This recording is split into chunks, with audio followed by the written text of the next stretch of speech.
The special of the day. Ethan had always been an adventurous eater. Wherever he traveled, he sought out the strangest, most exotic dishes.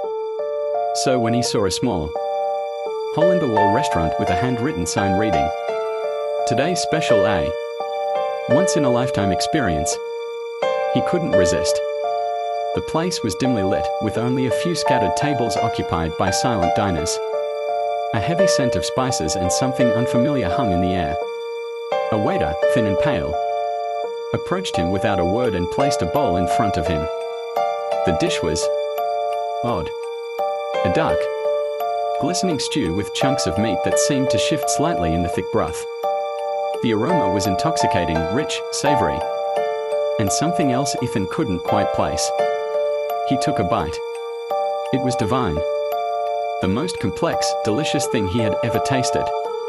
The flavors unfolded in waves, sweet, smoky, slightly metallic. He ate greedily, each bite making his body feel warmer, lighter, almost euphoric.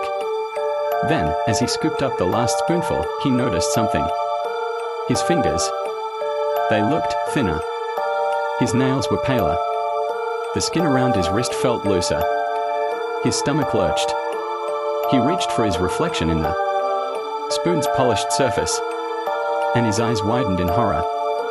His face was subtly different. The lines of his jaw, the curve of his cheekbones, something was missing. Panic surged through him. He turned to the waiter, who watched him with a blank expression. What was in that?" Ethan stammered, his voice weaker than before.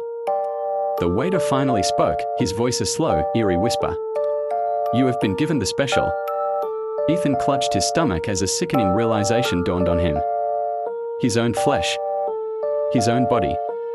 The dish had been made from him. His arms felt lighter. He looked down and saw his fingers thinning further, dissolving into nothing. He scrambled to stand, but his legs trembled, weak, as if pieces of him had been served to someone else. All around him, the other diners smiled. Some had hollow cheeks, missing fingers, sunken eyes, yet they kept eating. The waiter leaned in, whispering, "Would you like seconds?"